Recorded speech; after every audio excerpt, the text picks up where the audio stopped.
नमस्कार साथियों, मेरा नाम है अमन और आप देख रहे हैं मिस्टर सर का ये शानदार चैनल जो एनडीए की संपूर्ण तैयारी के लिए आपके लिए वीडियो लेक्चर्स रेगुलरली अपलोड कर रहा है। और आने वाले समय में हम क्वेश्चन मैराथन सीरीज भी आपके लिए लेकर आएंगे। So if you are new to this channel, do subscribe to stay connected. और आप अगर इन तरह की सुविधा की फ़ायदा का उठाते रहना चाहते हैं, चलिए आज के वीडियो में आगे बढ़ने से पहले टॉपिक के बारे में थोड़ा सा डिस्कशन कर ले। Subjunctive mood, the infinitives and gerunds. ये जो तीन माइनर टॉपिक्स हैं, ये तीनों के तीनों मिलके एक मेजर पोर्शन बनाते हैं। मेजर पोर्शन कहने का मतलब ये है कि आपके जो 10 जो स्पॉटिंग द एरर्स आने वाले हैं, इसमें से रेगुलरली एक या फिर कभी कभी दो क्वेश्चंस भी पूछ लिए जाते हैं इन तीनों सब टॉपिक्स को, माइनर टॉपिक्स को मिलाकर। And that's why this becomes a very important part of your discussion. तो आज की वीडियो में हम इसी के बारे में चर्चा करेंगे, वन बाय वन डिस्कस करते हैं। उम्मीद करूंगा कि आपको सारी चीज़ समझ में आ जाए, इसलिए इसको सुपर सिंप्लीफाइड तरीके से आपको बताया जाएगा। चलिए आगे बढ़ते हैं। सबसे पहले सब्जंक्टिव मूड होता क्या है। देखिए, किसी भी तरह की विश हो, विश, डिजायर, पर्पस या फिर एनी supposition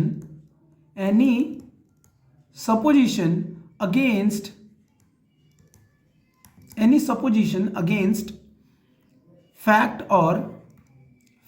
या फिर condition is expressed in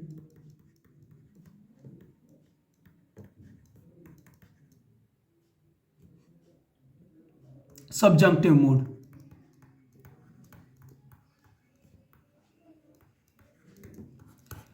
कहने का मतलब क्या है कि कोई ऐसा विश है, desire, purpose, supposition against facts. Supposition against facts जो बेसिकली हमारा मतलब मेन पॉइंट ऑफ डिस्कशन रहने वाला है कि जो हमारा रियलिटी में है उसके अगेंस्ट हम जाकर कोई विश कर रहे हैं या फिर कोई डिजायर कर रहे हैं। जैसे मैं आपको अगर एग्जांपल दूं कि I wish I had a car, कि काश मेरे पास एक कार होती। इसका मतलब क्या है? क्या हमारे पास अभी कार है?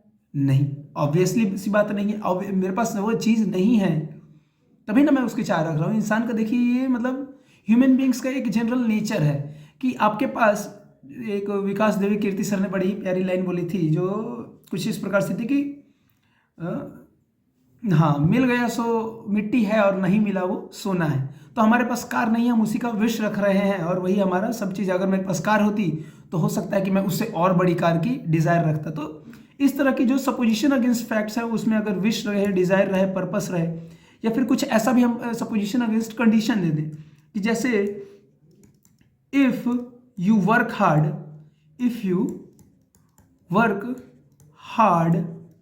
you will pass the exam, you will pass the exam। अब देखिए, ये सपोजिशन अगेंस्ट कंडीशन क्यों है, ये मैं आपको बता रहा हूँ कि अगर देखिए जो क्लास में अच्छा पढ़ने लिखने वाला है उसको कभी पास होने के बारे में सोचना ही नहीं है। वो ऑलरेडी हमेशा से उसकी इतनी तैयारी होती है कि वो आराम से पास हो जाएगा एग्जाम में। बस उसे चिंता क्यों लगी रहती है? क्योंकि वो बेहतर परफॉर्म करना चाहता है। तो हम उस तरह के स्टूडेंट से बात कर रहे हैं जो कि जनरली पास नहीं करता है। वो कंडीशन ही है ऐसा कि वो जनरली पास नहीं करता है और उसी को हम ये सलाह दे रहे हैं, पर्पस एक उसको हम समझा रहे हैं कि if you work hard you will pass the exam. तो इस तरह के जितने भी हमारे सेंटेंसेस निकल के आते हैं ये सब्जंक्टिव मूड है। और पहली वाले से जो आप इसका हिंदी ट्रांसलेशन करेंगे, क्या काश मेरे पास एक गाड़ी होती, तो मतलब ये एक तरह की जो डिजायर है इसको हम अनरियल पास्ट के भी रूप में कभी कभी डिनोट करते हैं। एग्जांपल्स आपके सामने हैं। अब देखिए, सब्जंक्टिव मूड को एक्सप्रेस करने के भी तीन अलग अलग तरीके हो सकते हैं। Present condition, past condition, as if and as though का यूज करके भी हम सब्जंक्टिव मूड को डिनोट करते हैं। वन बाय वन देखते हैं आखिर ये होते क्या चीज है। सबसे पहले प्रेजेंट कंडीशन। प्रेजेंट कंडीशन में सब्जंक्टिव मूड, प्रेजेंट कंडीशन में subjunctive mood.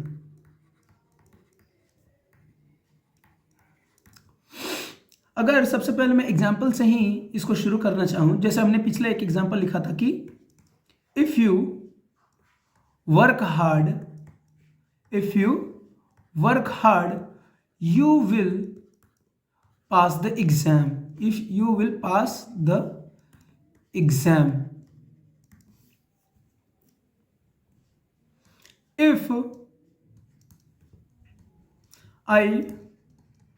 if I focus on my work, on my project, let's say on my project,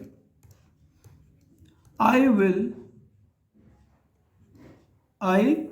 will get good grades.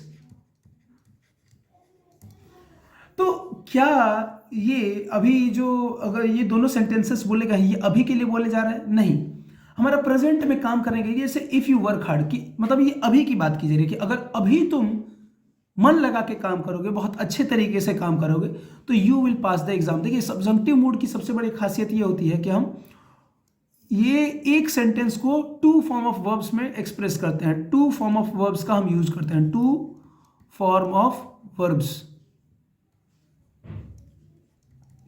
To form of verbs. ये पूरे के पूरे subjunctive mood को express करने के हमें to form of verbs चाहिए होते हैं। हाँ, प्रेजेंट कंडीशन में हमें किस किस की जरूरत पड़ रही है? यहां पर इस सेंटेंस में आप देख रहे हैं, ये है हमारा सिंपल प्रेजेंट, सिंपल प्रेजेंट है, और ये रहा आपका सिंपल फ्यूचर। तो हम इन दो फॉर्म ऑफ वर्ब्स का यूज करके प्रेजेंट लाइकली जो सब्जंक्टिव मूड है उसको एक्सप्रेस कर रहे हैं कि अगर तुम अभी मेहनत करोगे तुम एग्जाम में पास कर जाओगे। सेकंड है कि if I focus on my project, यानी मुझे जो प्रोजेक्ट मिला है अगर मैं उस पर ध्यान लगा के काम करूं then I will get good grades. यानी अभी से जो आपका फ्यूचर कनेक्टेड है उसको एक्सप्रेस करने के लिए हम प्रेजेंट लाइकली या फिर प्रेजेंट कंडीशन वाले सब्जेक्टिव मूड का यूज करते हैं।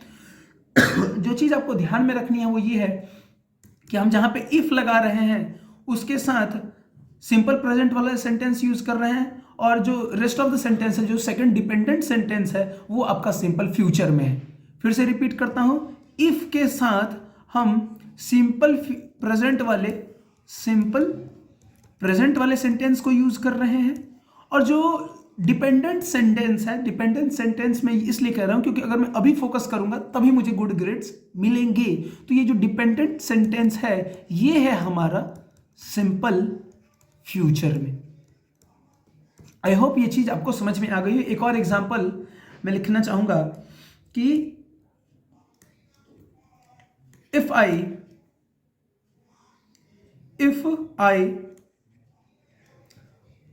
Earn money I will afford a house। Simple सा सेंटेंस है, अगर मैं पैसा कमाऊंगा तो ही मैं घर खरीद पाऊंगा।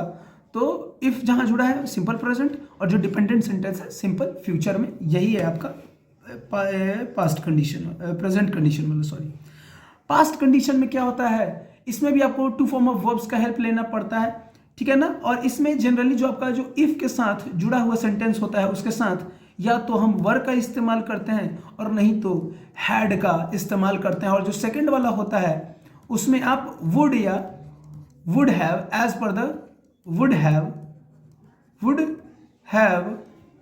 एज पर द कंडीशन हम यूज करते हैं। एज पर द कंडीशन कहने का मतलब यह है कि जैसे एक सेंटेंस में बोलूं कि अगर मैं प्रधानमंत्री होता तो मैं बहुत सारी चीजें बदल के रख देता। तो if I were the prime minister, I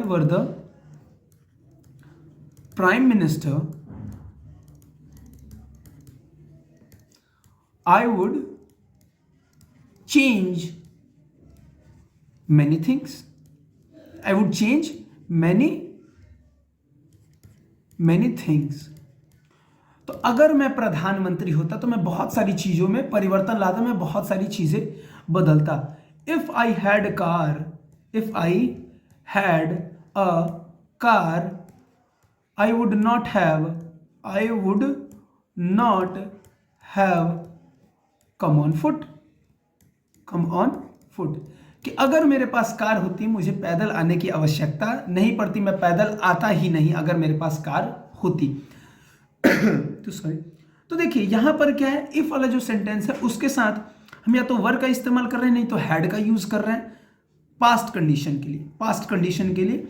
if है तो वर या हैड, और जो डिपेंडेंट सेंटेंस है उसमें हम वुड या वुड हैव का प्रयोग हम कर रहे हैं। तो ये चीज आपको ध्यान में रखनी चाहिए कि प्रेजेंट कंडीशन के साथ टू फॉर्म ऑफ वर्ब्स कौन कौन से यूज किए जा रहे हैं, पास्ट कंडीशन के साथ टू फॉर्म ऑफ वर्ब्स कौन कौन से यूज किए जा रहे हैं।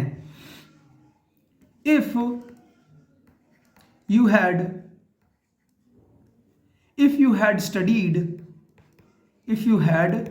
studied, you would not have failed in the exam. अगर तुमने पढ़ाई की होती तो तुम एग्जाम में फेल नहीं हुए होते। अगेन इफ है, हैड का यूज किया और जो डिपेंडेंट सेंटेंस है उसमें वुड हैव का यूज किया गया है। अब आपका जो तीसरा कंडीशन निकल कर आता है वो है एज इफ एज दो। इस चीज को मैं करेक्ट करना चाहूंगा। आपका देखिए इसमें भी ये नंबर 1 लिखा गया है, एक्चुअली ये नंबर 1 नहीं, ये नंबर 2 कंडीशन है। और जो आपका अब हम लोग देखेंगे ये आपका है number 3 condition as if and as though. इसमें क्या होता है, इसमें अगर मैं एक सेंटेंस आपके लिए लिखूं कि he behaves as if he has not done anything, he has not done anything, he came in looking as though he had seen a ghost. He had seen a ghost. तो यहां पे जो आपके दो सेंटेंसेस लिखे गए हैं, दोनों ही सेंटेंसेस एब्सोल्युटली करेक्ट हैं, इसमें कोई भी एरर नहीं है। यहां पे आपको ध्यान में देने वाली चीज ये कि हमने as if and as though का यूज करके भी सब्जंक्टिव मूड के सेंटेंसेस को एक्सप्रेस किया है। he behaves as if he has not done anything, यानी वो ऐसा बर्ताव कर रहा है जैसे उसने कुछ किया ही नहीं है। मान लीजिए कोई ऐसा व्यक्ति है, जैसे होता है ना क्लास में कभी कभी एक दूसरे को चिढ़ाते उड़ाते रहते हैं तो लोग एक दूसरे के सर पे ऐसे टपली मारते हैं। तो टपली मारने तो बगल में बैठे हुए आपने टपली मार दी और आप एकदम ऐसे एकदम सीरियस फेस बना के बैठे हैं, जैसे आप टीचर के लेक्चर पे फोकस कर रहे हैं, वो जो टीचर समझा रहा है उस पर फोकस कर रहे हैं, तो उसको पता ही नहीं चलेगा। तो उसी कंडीशन में ये क्या होगा कि he behaves as if he has not done anything, वो ऐसा बर्ताव कर रहा है जैसे उसने कुछ किया ही नहीं है। ही केम इन लुकिंग एज दो he had seen a ghost, यानी वो इतनी तेजी में अंदर आया और इस तरह अंदर आया, इस तरह भागते हुए अंदर आया जैसे उसने कोई भूत देख लिया हो। ध्यान में देने वाली बात यह है कि आपका जो इंडिपेंडेंट सेंटेंस है, ये जो इंडिपेंडेंट मतलब ये जो फर्स्ट सेंटेंस हमारा निकल के आ रहा है, अगर ये प्रेजेंट में है तो आपका जो ये वाला सेंटेंस जो सेकंड सेंटेंस होगा वो भी प्रेजेंट में होगा। अगर फर्स्ट सेंटेंस पास्ट में है तो दूसरा सेंटेंस भी पास्ट में ही होगा। एज इफ एंड एज दो के केस में ये चीज आपके दिमाग में रहनी चाहिए कि ही बिहेव्स आ गया, यानी सिंपल प्रेजेंट है तो इसके साथ प्रेजेंट परफेक्ट, और अगर सिंपल पास्ट है तो इसके साथ पास्ट परफेक्ट। कहने का मतलब ये है फर्स्ट सेंटेंस अगर प्रेजेंट में तो सेकंड भी प्रेजेंट, फर्स्ट अगर पास्ट में तो सेकंड भी पास्ट में ही होना चाहिए। तो ये था हमारा एज इफ एंड एज दो, और इसी के साथ हमारा सब्जेक्टिव मूड का जो 3 मेन यूसेस थे उन्हें हमने देख लिया है। अब बढ़ते हैं हम अपने नेक्स्ट माइनर टॉपिक की तरफ जो कि है द इन्फिनेटिव्स। अब देखिए द इन्फिनेटिव्स आपका होता क्या है। इन्फिनेटिव्स जब हम कहते हैं तो इन्फिनेटिव जैसे कोई काम होने वाला होता है। जैसे अगर मैं बोलूं कि मैं घर जाने वाला हूं, I am about to go home, मैं घर जाने वाला हूं, वह क्रिकेट खेलने वाला है, he is going to play, या फिर he is about to play, या फिर he is to play cricket. तीनों ही फॉर्म में से आप कोई भी कीजिए, तीनों के तीनों सही है। मतलब क्या होता है कि वह क्रिकेट खेलने वाला है। तो इस तरह के सेंटेंसेस में आप जब भी देखेंगे ये टू का यूज करके हमने जो वर्ब वन का यूज किया है, यानी आप जब भी टू का यूज करके इसके साथ V1 का इस यूज कर लेते हैं तो ये जो फॉर्म होता है आपका वर्ब का, इसी को हम इन्फिनेटिव कहते हैं। इसी को हम क्या कहते हैं, इन्फिनेटिव कहते हैं। कि टू लगा रहे और साथ में वर्ब का फॉर्म वन रहे तो उसे हम इन्फिनेटिव कहते हैं। अब देखिए ये बात तो हो गई कि इन्फिनेटिव किसको कहते हैं। अब इसके बहुत सारे इंपॉर्टेंट यूजेस हैं, मतलब किस तरह से हम इसको एक अपने जनरल स्पोकन इंग्लिश या फिर रिटन ग्रामर जो होता है उसमें इसको कैसे यूज कर सकते हैं। तो उसके कुछ कुछ बेसिक रूल्स हैं जो आपको ध्यान में रख लेना चाहिए। सबसे पहला तो चीज होता है कि हमारे जितने भी मॉडल एक्सिलरी वर्ब्स होते हैं, auxiliary verbs, model auxiliary verbs, आपने वर्ब्स के टाइप में ऑक्सिलरी वर्ब क्या होता है वो देखा था कि हमारे कुछ कुछ स्पेशल वर्ड्स होते हैं, जैसे shall, will, can, could, should, would, may, might. तो ये सारे जो हमारे हेल्पिंग वर्ब्स हैं इन्हें हम मॉडल ऑक्सिलरी वर्ब कहते हैं। और इनके साथ हमेशा जब हम वर्ब का यूज करते हैं then verb is always used in infinitive form but without to. इसमें हम वर्ब का तो यूज करते हैं, verb to be used in infinitive form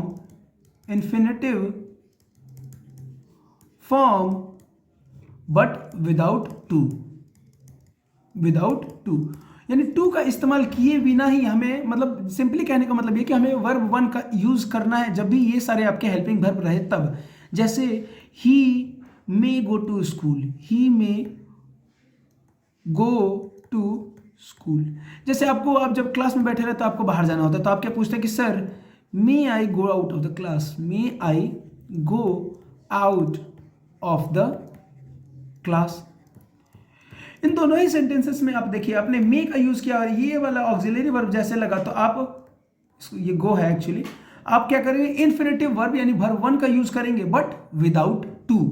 इसी तरह से जैसे होता है कि हमें अगर किसी को सलाह देनी होती है कि जैसे मान लीजिए सड़क पर गाड़ियां धीरे चलानी चाहिए, हमें सड़क पर गाड़ियां धीरे चलानी चाहिए, तो we should drive slowly on the roads. तो शुड के बाद क्या आया, ड्राइव आया, वर्ब वन आया बट विदाउट टू।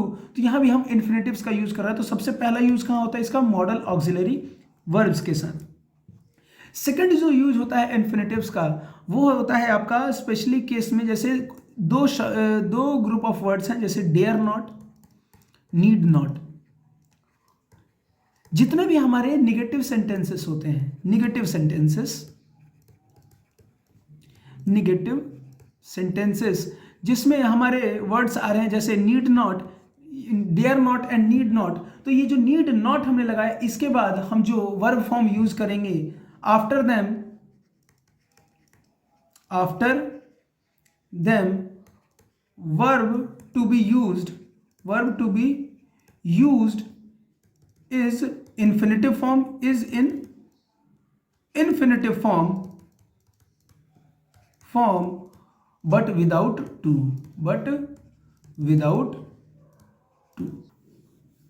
तो जैसे इसका एग्जाम्पल हो जाएगा,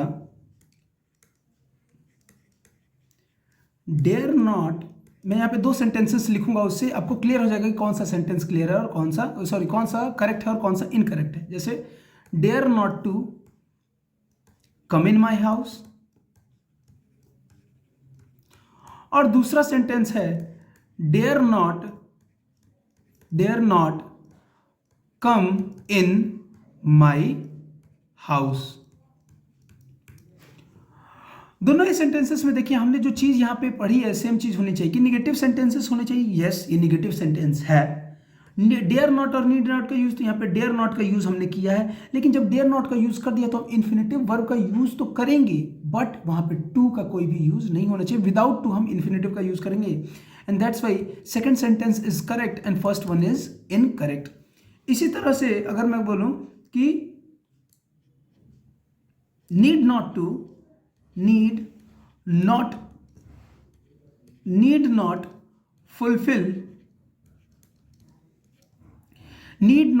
fulfill all the customs for this पूजा, यानी इस पूजा के लिए आपको सारी जो धार्मिक चीज़ें होती हैं वो सभी करने की ज़रूरत नहीं है। मतलब मैंने जैसे एक जनरली ये सेंटेंस लिख दिया है कि नीड नॉट रहे या फिर डेयर नॉट रहे, तो उसके बाद आपको वर्ब वन यूज़ करना है, मतलब इन्फिनेटिव वर्ब का यूज़ तो करना है, but that should be used without to.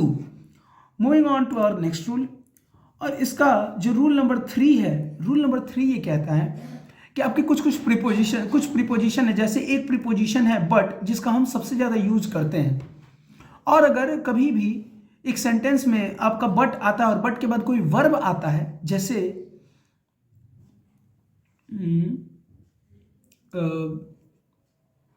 हाँ, जैसे he has to do nothing but roam around all the day, roam around all the day, यानी उसके पास करने के लिए कुछ नहीं है, बस वो दिन भर घूमते रहता है। तो हमने यहाँ पे जैसे ही बट प्रीपोजिशन का यूज किया, और इस प्रीपोजिशन वर्ड के बाद अगर हम किसी भी वर्ब का यूज कर रहे हैं, then that verb should be used in infinitive form, but that also without to. After it the upcoming verb will be used in infinitive form but without to।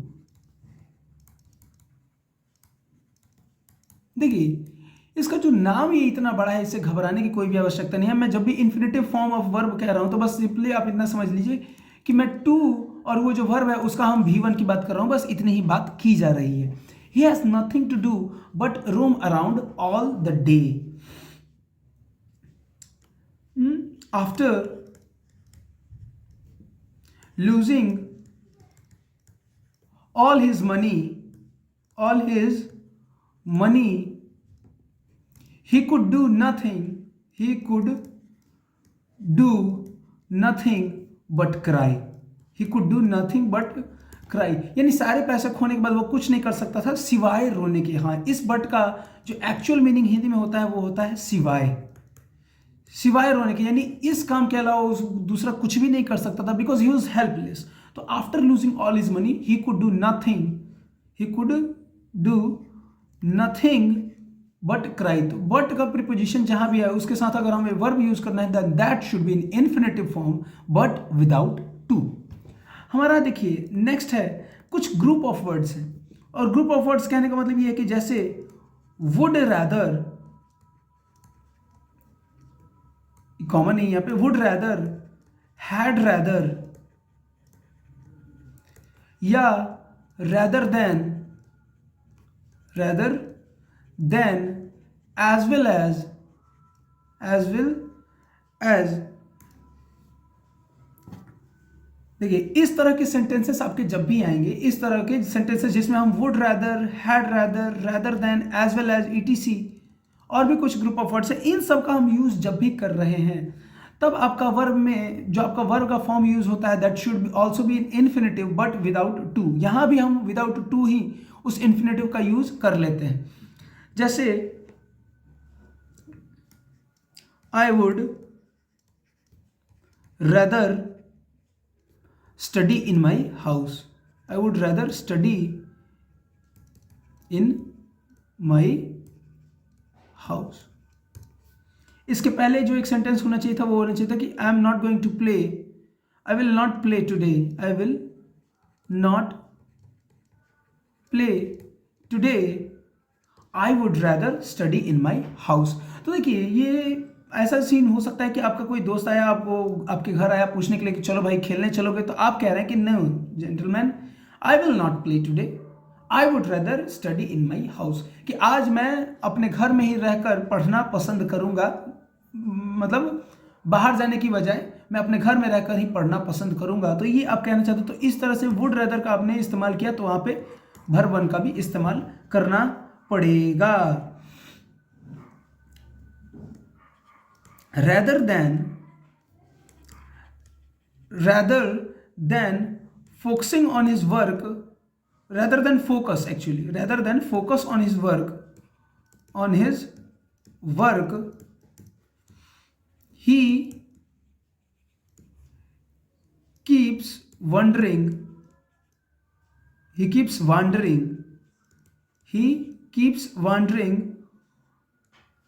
all the way around.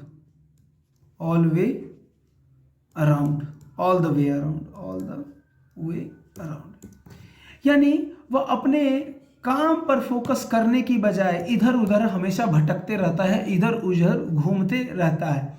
तो would rather than, यहाँ पर भी आप use देखिए, rather than हमने use किया तो इसके बाद हमने वर्ब वन का ही यूज किया है, मतलब इन्फिनेटिव का यूज किया है, but that to without to, इसलिए मैं बार बार सिर्फ वर्ब वन का ही जिक्र कर रहा हूं।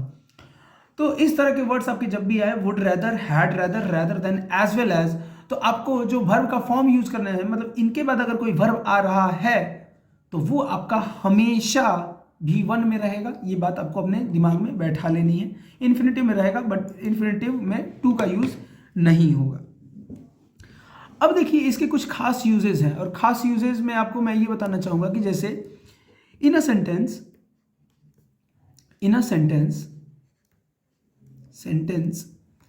if two infinitives are used, in a sentence if two infinitives are used,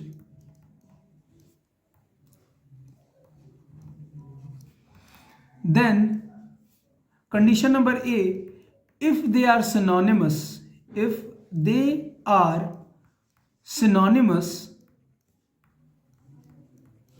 then two of the second infinitive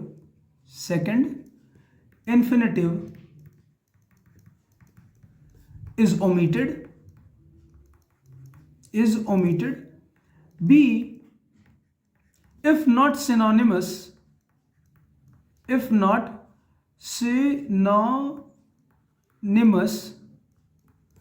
then two is used separately for both the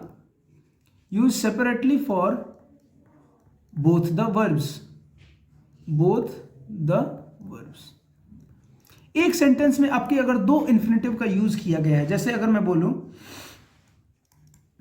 he helped me to progress and prosper.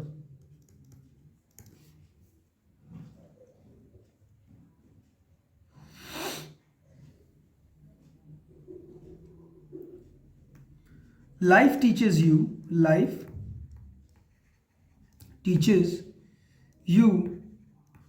how to win and to lose, but at the same time be happy, not but, and be happy. तो ये जो दो sentences देखे गए हैं, ये मैंने ये वाला जो लिखा है सेंटेंस, ये ए का एग्जांपल है, and the second one is example of B. हो यहाँ पे क्या रहा है कि अगर हमने सेंटेंस में दो इन्फिनेटिव्स का यूज किया है, देखिए यहाँ पर भी V1 है, प्रोग्रेस एंड प्रॉस्पर, ये भी आपका V1 है। यहाँ पर विन और लूज V1 है, लेकिन जब दो इन्फिनेटिव्स यूज किए जा रहे हैं, and if they both are synonymous, then in that case जो आपका सेकंड इन्फिनेटिव होगा, इसका टू जो होगा उसको हमको यूज नहीं करना है। ये टू क्या हो जा रहा है, ऑमिट हो जा रहा है। ऑमिट होने का मतलब ये है कि हमको यहाँ से हटा देना है, तो हमारा जो वाक्य है, सेंटेंस है, वो ज़्यादा करेक्ट हो जाएगा। क्यों? क्योंकि प्रोग्रेस एंड प्रॉस्पर, आप एक तरह से ये कह सकते हैं कि जब जो दोनों सिनोनिमस है तो दोनों मिलके एक आइडिया को सजेस्ट कर रहे हैं, और वो है आपका टू मूव अप, मतलब आपके सफलता के कारण, आपके सफलता की तरफ, या फिर आपको जीवन में आगे बढ़ने की शिक्षा दी जा रही है। जो दोनों वर्ब हैं वो आपके एक आइडिया को एक्सप्रेस कर रहे हैं, and that's why with the use of one two in the sentence both the infinitives can be expressed. लेकिन अगर दो अलग अलग इन्फिनेटिव्स यानी वो सिनोनिमस नहीं है, they have different meaning, then in that case आपको दोनों इन्फिनेटिव्स के लिए अलग अलग टू का यूज करना पड़ेगा। जैसे life teaches you how to win and to lose and be happy, यानी जिंदगी आपको ये सिखाती है कि आपको कैसे जीतना है, कैसे हारना है और कैसे खुश रहना है। एंड यहां पर ये भी होना चाहिए एंड बी हैप्पी या फिर एंड टू बी हैप्पी। मतलब सारे वर्ब्स के लिए हमें अलग अलग यूज करना है। क्यों? क्योंकि ये सारे अलग अलग मीनिंग्स कन्वे कर रहे हैं। यही हमारा रूल नंबर 5 था। रूल नंबर 6 एक बेसिक सा रूल है। बेसिक सा रूल कहने का मतलब ये कि whenever infinitives are made to qualify infinitives are made to qualify a noun, then with them a suitable preposition is always used. A suitable preposition is always used. अब ये क्या है भाई? अब ये है आप जो अभी आप देखने वाले हैं कि he has no pen to write. अब अगर मैं आपसे पूछूं कि क्या ये सेंटेंस करेक्ट है, तो एक मोमेंट के लिए आप दिमाग में आ सकता है कि हाँ ये सेंटेंस करेक्ट है, but actually this sentence is incorrect. क्यों इनकरेक्ट है? क्योंकि आप यहाँ पे टू राइट जो इन्फिनेटिव का यूज कर रहे हैं, you are qualifying a noun. ये बात तो ऑब्वियस है कि आप एक नाउन को क्वालिफाई कर रहे हैं। क्यों? क्योंकि उसके पास कलम ही नहीं है लिखने के लिए। लेकिन आप कलम से जब लिखते हैं तो वो कलम से लिखने के लिए आपको एक डेलिबरेटली एक प्रीपोजिशन का यूज करना होगा, और वो प्रीपोजिशन है टू राइट, और लास्ट में होना चाहिए था विथ। तो अगर ये सेंटेंस यही होता कि he has no pen to write with, तो ये सेंटेंस जो है अब आपका एब्सोल्युटली करेक्ट हो जाएगा। अगर इन्फिनेटिव किसी भी नाउन को क्वालिफाई करे तो इसके साथ हमें एक प्रीपोजिशन जो सूटेबल प्रीपोजिशन है उसके हिसाब से जो यूज होना चाहिए वो अगर हम यूज कर देंगे तो हमारा सेंटेंस एकदम करेक्ट हो जाएगा। जैसे he has many friends to talk to। ये भी सेंटेंस आपका एकदम करेक्ट है। टू टॉक, किससे हम बात करना चाहते हैं? अपने फ्रेंड से बात करना चाहते हैं, और फ्रेंड्स से बात करने के लिए वो जो से यूज हो रहा है उसी के लिए हमें यहाँ पे प्रीपोजिशन, सूटेबल प्रीपोजिशन का यूज करना पड़ेगा। तो he has many friends to talk to. तो इस तरह से सेंटेंस ये आपका क्लियर हो जाएगा। तो आई होप आपके इन्फिनेटिव्स के ये जो 6 बेसिक बट इंपॉर्टेंट रूल्स थे वो आपको समझ में आ गए हैं। अब हम अपने तीसरे टॉपिक के, मुझे लग रहा है कि मैं बहुत सारे टॉपिक्स एक साथ डिस्कस कर रहा हूँ, बट अगर इन सारे टॉपिक्स को हम जल्दी जल्दी कवर नहीं करेंगे तो फिर आगे बहुत सारा सिलेबस बाकी रह जाएगा। तो सारी चीज़ों को ध्यान में रखते हुए हमें कुछ इसी तरीके से प्लान बनाना होगा। आपका देखिए जेरेंट्स है। जेरेंट्स क्या होता है? व्हेन नाउन डज, नहीं ये मैं उल्टा लिख रहा हूँ, when verb does the work of a noun, ये क्या चीज है? When verb does the work of a noun then that verb is called gerund. अब ये कौन सी नई चीज है भाई? ये चीज है, ये देखिए, drinking 4 liters of water every day, 4 liters of water every day makes us healthy।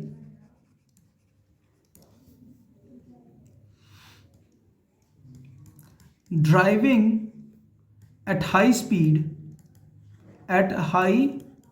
speed is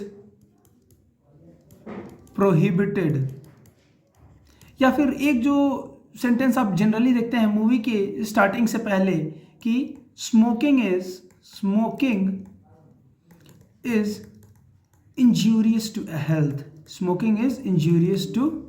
health, अब देखिए इस तरह के सेंटेंसेस हमने देखे तो बहुत सारे हैं, लेकिन ये एक्चुअली में है क्या, इन पे हमने कभी भी गौर नहीं किया। जनरली हम इस चीज़ों पे गौर नहीं करते हैं। लेकिन ये अपने आप में बहुत ज़्यादा मीनिंग कन्वे करते हैं। कहने का मतलब ये कि जैसे आप सेंटेंस एक बनाते हैं, तो आप सेंटेंस जब भी बनाते हैं तो आपके पास, आपको पता है कि एक सब्जेक्ट होना चाहिए, बहुत बढ़िया। फिर हमारे पास एक हेल्पिंग वर्ब होना चाहिए, हेल्पिंग एच वी है एक्चुअली, हेल्पिंग वर्ब होना चाहिए। उसके बाद एक हमारा मेन वर्ब होना चाहिए और उसके बाद हमारा एक ऑब्जेक्ट होना चाहिए। लेकिन यहाँ पे देखिए, यहाँ पे है स्मोकिंग। अब देखिए ये आपका वर्ब ही सबसे पहले चला आया, तो अब ये जो स्मोकिंग है ये एक्चुअल वर्ब के रूप में ना यूज होकर ये आपका नाउन के रूप में यूज हो रहा है। और नाउन के रूप में यूज होने का कहने का मतलब ये है कि हम अब उस प्रोसेस की बात कर रहे हैं कि वो जो स्मोकिंग प्रोसेस है, आप चाहे किसी भी चीज़ को स्मोक करें, वो जो प्रोसेस है स्मोकिंग का, that is injurious to your health. Drinking 4 litres of water every day, यानी रोज 4 लीटर कम से कम पानी पीना हमारे सेहत के लिए अच्छा है, ये हमें और ज़्यादा स्वस्थ बनाएगा। तो यहाँ पे आपके जो ये वर्ब है ये आपका काम कर रहे हैं, किसका काम कर रहे हैं, सब्जेक्ट का काम कर रहे हैं। और ये सब्जेक्ट हमारा क्या होता है, इधर नाउन होता है नहीं तो प्रोनाउन होता है। तो इसीलिए जब भी हमारा वर्ब नाउन का काम करे, ये does the work of a noun, जो सब्जेक्ट में हम जिसे यूज करते हैं उसका काम करे, then that verb is called gerund. ये जो हमारे वर्ब है ड्रिंकिंग, ड्राइविंग, स्मोकिंग, ये सारे हमारे क्या कहे जाएंगे, जेरंड्स कहे जाएंगे। अब इसके भी देखिए कुछ इंपॉर्टेंट यूजेस हैं आपके एग्जामिनेशन पॉइंट ऑफ व्यू से जो आपको देख लेना चाहिए। सबसे पहला है कि after the words like avoid, dislike, enjoy, help, in sense of avoiding, mind, prevent, risk, stop, इन सारे वर्ड्स के बाद after all these words we use gerunds. अब देखिए यहां पर मैं अगर थोड़ा सा पिछले स्लाइड पे वापस जाऊं और मैं आपको दिखाऊं, तो यहां पे आप सब भी देखिए कि यहां पे मैंने लिखा है ड्रिंकिंग, ड्राइविंग, स्मोकिंग।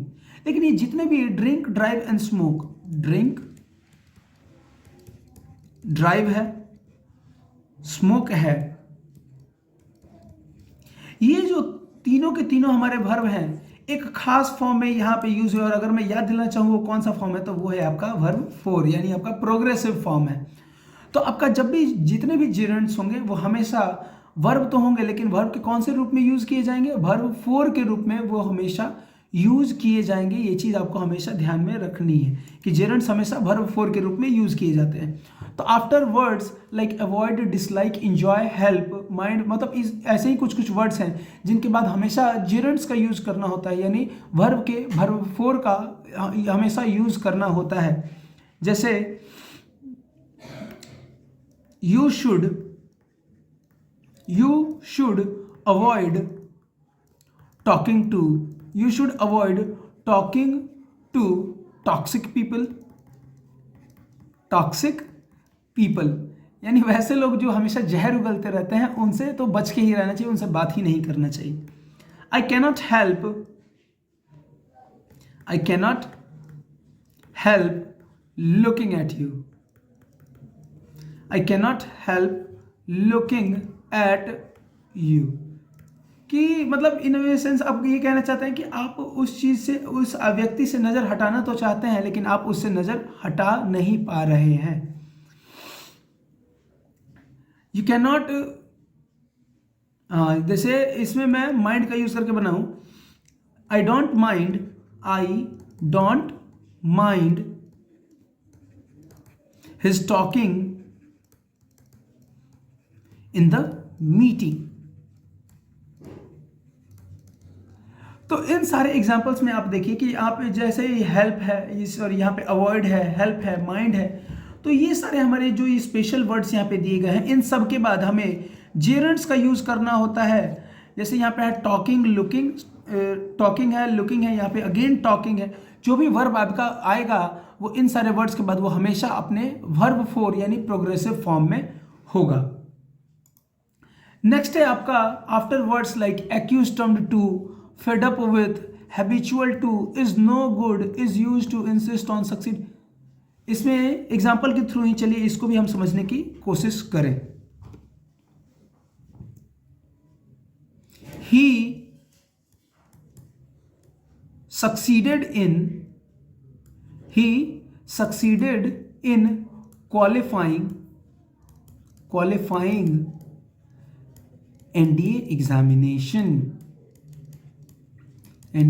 एग्जामिनेशन, यानी उसने सफलता प्राप्त कर ली एनडीए एग्जाम को क्वालिफाई करने में। तो सक्सीडेड, जहां पे सक्सीड इन आया, ये वाला जो सक्सीड इन वर्ब आया, तो यहां पे हमेशा क्या आ गया, ये आपका जीरंड आ गया। उसी तरह ही इज हैबिचुअल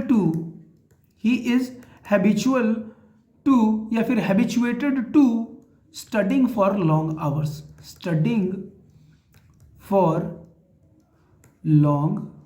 आवर्स। अब यहाँ पे एक समस्या है।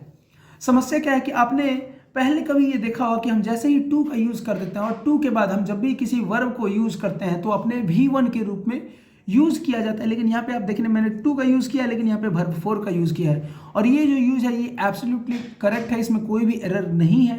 क्यों? क्योंकि अब ये टू नहीं, अब ये ग्रुप ऑफ वर्ड्स, ये जो एक छोटा सा फ्रेज है आप उसको कंसीडर कर रहे हैं कि ये सारे कुछ स्पेशल फ्रेजेस हैं, accustomed to, fed up with, habitual to, कि ये सारे आपके जब भी आते हैं, in that case you have to use a gerund, that is verb fourth form of the verb, जो भी आपका वर्ब दिया गया रहे। तो he is habitual to studying for long hours.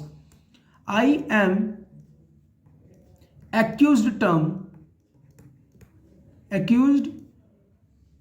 accused term to his accusings, यानी उसके दोषों, वो जो हमेशा मुझ पर दोष लगाते रहता है, अब मुझे उसकी आदत हो गई है, मुझे अब इससे कोई भी फर्क ही नहीं पड़ता है वो कितना करे। The minister was fed up with his worker talking nonsense, यानी वो जो मिनिस्टर था वो अपने वर्कर से फेडअप हो चुका था टॉकिंग नॉनसेंस, यानी मान लीजिए वो पार्टी के अगेंस्ट ही कुछ बात करने लगा हो, तो उसी से वो फेडअप हो चुका था, बहुत परेशान हो चुका था। तो फेडअप विथ आया, एक्यूज टर्म टू आया, हैबिचुअल आया, सक्सीडेड इन आया, तो इन सब के बाद हमें क्या यूज करना है, जीरंड यूज करना है, यानी हमारा जो वर्ब है उसका फोर्थ फॉर्म यूज करना है। चलिए आगे बढ़ते हैं। आगे आपका नाउन और प्रोनाउन गवर्निंग जीरंड। हाँ, ये एक इंपॉर्टेंट यूज है। जैसे देखिए, मैं अगर एक सेंटेंस लिखूं, I am accustomed to him accusing,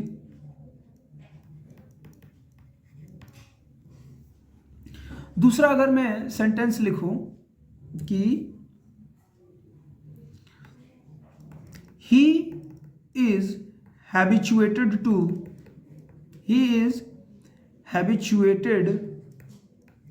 to machine making loud noise।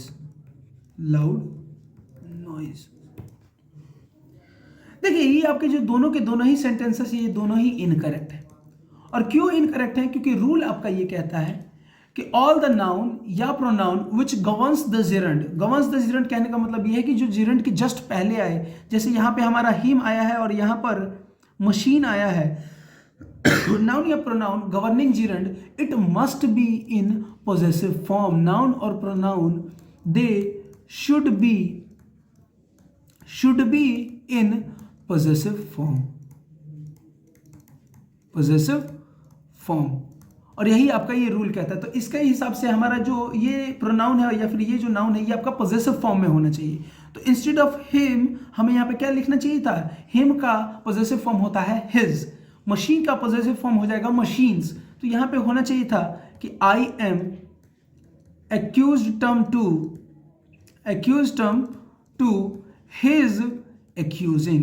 His accusings. आपने पिछले एग्जाम्पल में देखा भी था कि मैंने वहां पे हिज का यूज किया था, हिम का यूज नहीं किया था। यहां पर he is habituated to machine नहीं होके यहां पे होना चाहिए था मशीन्स, जो एपोस्ट्रोफी एस हम लगाते हैं, मशीन्स मेकिंग या फिर प्रोड्यूसिंग लाउड LOU है ये, इसको लाउड नॉइज, यानी मशीन का मतलब वो उसे आदत लग चुकी है किस चीज़ की, मशीन के द्वारा बहुत ही लाउड नॉइसेस प्रोड्यूस करने की। तो इसी के साथ our video comes to an end.